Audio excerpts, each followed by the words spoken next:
करते हैं next question. इस क्वेश्चन के अंदर अपन को इस पोर्शन की वजह से मैग्नेटिक डायपोल मोमेंट निकालना है, नेट डायपोल मोमेंट वेक्टर।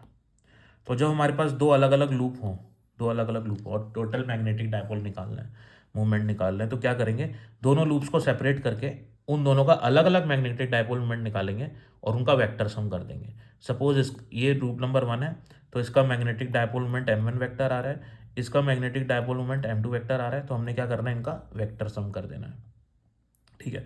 अब इसमें करंट ऐसे फ्लो हो रहा है और इसमें करंट ऐसे फ्लो हो रहा है। ठीक है। तो इसमें जो करंट फ्लो हो रहा है आई है, सेम करंट इसमें भी आई करंट फ्लो हो रहा है। तो अपन ने इसके करंट को ये मान लिया, इसका लूप और इसका लूप ऐसे बना लिया अपन ने, सेम करंट आई है दोनों में। समझ में आई बात। अब मैग्नेटिक डायपोल मोमेंट होती है वेक्टर क्वांटिटी। ये तो स्क्वायर लूप गिवन है अपन को, ये वाली साइड भी ए है और ये वाली साइड भी ए है, गिवन है अपन को। तो मैग्नेटिक डायपोल मोमेंट का फॉर्मूला होता है करंट इनटू एरिया। अब अगर मैं इस वाले रीजन की बात करूँ तो इसका एरिया क्या हो जाएगा, ए स्क्वायर। इसका एरिया क्या हो जाएगा, ए स्क्वायर। लेकिन मेरे को डायरेक्शन भी बतानी है, तो मैग्नेटिक डायपोल मोमेंट होता है करंट इनटू एरिया। अब इस लूप में जो मैग्नेटिक डायपोल मोमेंट है उसकी डायरेक्शन क्या होगी। डायरेक्शन निकालने के लिए क्या करते हैं, अपने राइट हैंड की फिंगर्स को करंट की डायरेक्शन में कर्ल करो। तो अगर मैं राइट हैंड की फिंगर्स को करंट की डायरेक्शन में कर्ल करता हूँ, किस डायरेक्शन में कर्ल हो रही है फिंगर्स, बताओ। क्लॉकवाइज। तो मेरा थंब अंदर की तरफ पॉइंट कर रहा है, क्योंकि ऐसे रखा हो ना, ये अंदर की तरफ इस डायरेक्शन में पॉइंट कर रहा है। ऐसे कर्ल करूंगा इस डायरेक्शन में, तो ये डायरेक्शन है एक्स, यानी कि आई कैप। तो ये वाली डायरेक्शन क्या होगी, माइनस आई कैप।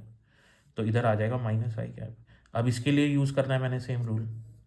इसमें करंट आई, इसका एरिया सेम एरिया ए है ना, सॉरी साइड ए है, एरिया हो जाएगा ए स्क्वायर।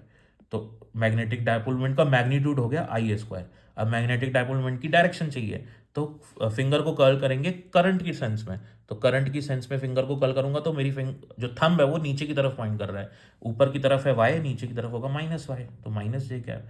तो इन दोनों का वेक्टर सम कर दो। तो आई ए स्क्वायर तो कॉमन आ गया, माइनस का साइन बाहर ले लो कॉमन, अंदर क्या बचेगा, आई कैप प्लस जे कैप। ये आपका आंसर हो जाएगा।